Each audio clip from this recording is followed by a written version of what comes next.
අයිබෝන් අපි අද ඉන්ගයි ඔයා ඉස්සර ඉංග්‍රීසි ඉගෙනුවානේ අපි ආයි එකක් පටන් ගමු නේද? ඔයා වගේ අයට ඉගෙන ගන්න. එහෙනම් මම සිංහලෙන් වාක්‍ය කිව්වහම ඔයා ඒක ඉංග්‍රීසියෙන් පරිවර්තනය කරන්න. කොහොමද කියන්නේ පන්තියේ කියලා? my class. my class. එතකොට මගේ රට my country.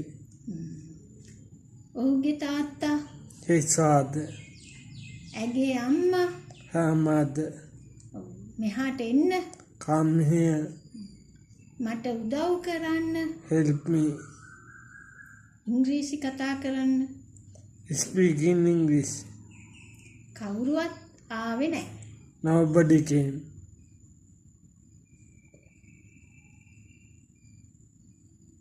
හැමෝම දන්නවා. Everybody knows. එහෙනම් නාමයෙන් in the name of.